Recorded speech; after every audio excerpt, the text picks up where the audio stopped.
कहली है कि तनी देवर जी गेहूं न कटवा दे। तो देवरा मांगत तब कटाई का हो कहां बस स्किल सिब हो कि अनधन सोना लगी चांदी मांगे देवरा। चलो मामा बिरहिया में अरे गेहूं के कटाई में जवानी में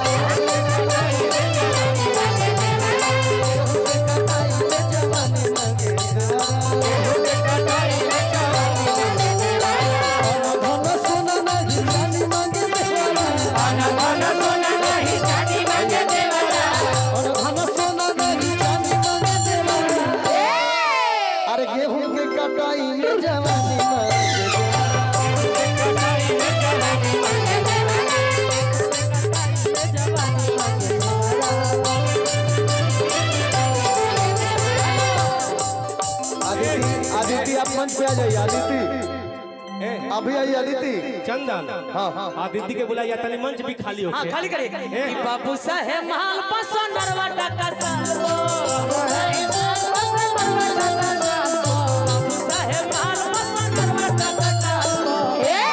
जादो जी बोला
अरे रोजे रोजे रहती तो लहंगा के भीतर बा हठी के भीतर पियावा के चरित्र बा लहंगा के भीतर बा ई बात मैं जींस पहन ले बानी। और हमार आदिति आ गेल बड़ी हम कितने मंच के खाली करे त मजा आई ना। धीरे धीरे धीरे धीरे मंच खाली हो थोड़ा सा। हाँ हाँ अच्छा क्या बात है। लो और एक बात मैं बोल दूं कि गोली उली बचा के रखे कम बा। गोली समय आ रहा है बॉर्डर पर जाए डेरा आगे बचा के रखे के बाजिया नहीं करे पड़े। ओरिजिनल रंगदारी हमें दिखावल जाए अपन सब कोई जरूरत पड़ी तो जाए के पड़े। एक एक भाई के जाए के पड़े देश संभाले के।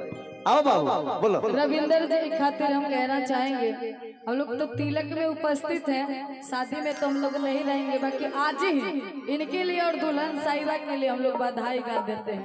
बाकी कहना क्या है कि गढ़ल बाद मूर्ति आज भगवान माटी चिन्ह के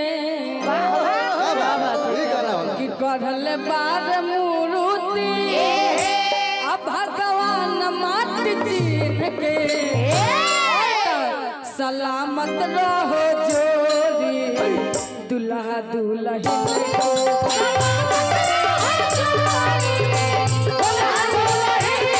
सलामत रहो जोड़ी दुल्हा दुल्हन सलामत रहो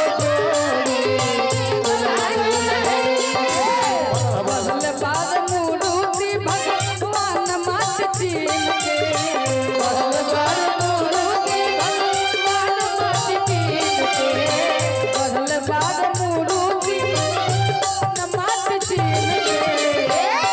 सलामत रहो जोड़ी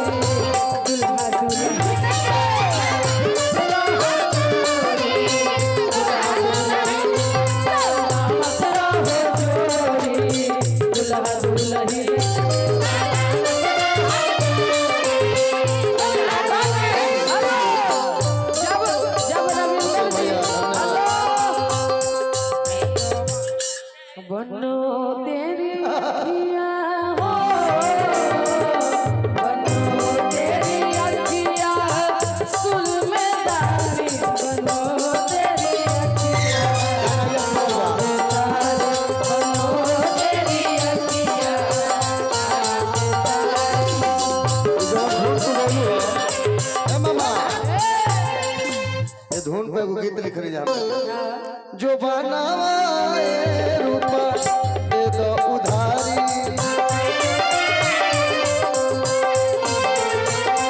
जो बनावाए रूपा दे दो उधारी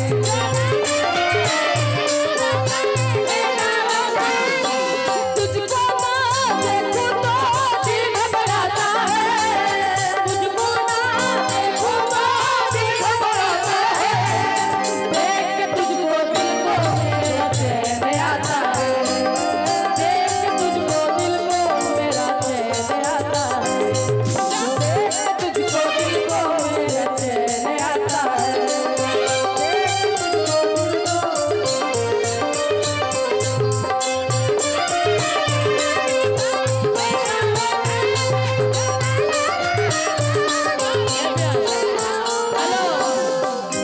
जोड़िया बनल रहो दुल्हा दुल्हन के समधीन के नाम।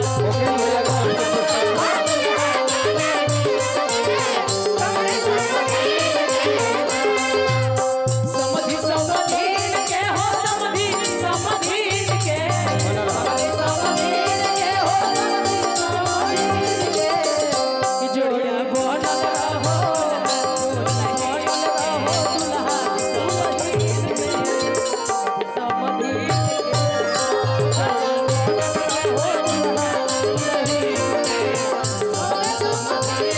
जोड़ी बनावाए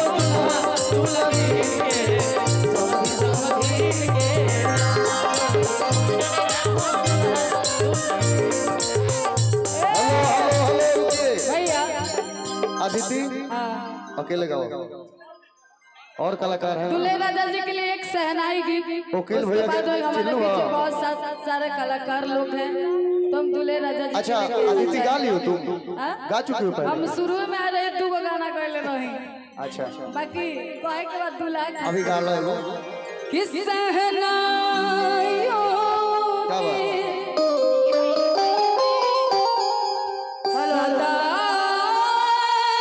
कह रही सब लोग पीछे जाइए खुशी की मुबारक सब लोग पीछे जाइए करिया गए हैं सजी सुर्ख जोड़ में चांद से दुल्हन जमी पे खलक से परिया गए हैं और दूल्हे राजा आज इतना खामोश आप क्यों है एकदम सीधा साधा एकदम खड़े हैं हाँ? जब शादी करने गए तो वहाँ खामोश रहे जानती हैं यहाँ तो अपना राज है हमनी के देख देख के ये डिप्रेशन होता हो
गा लेती हूँ 2 लाइन।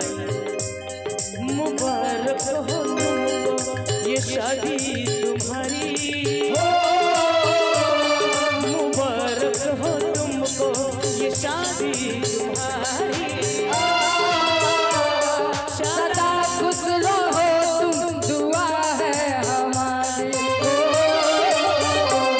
तुम्हारे कदम सुर में ये दुनिया सारी, तुम्हारे कदम सुर में ये दुनिया सारी, सदा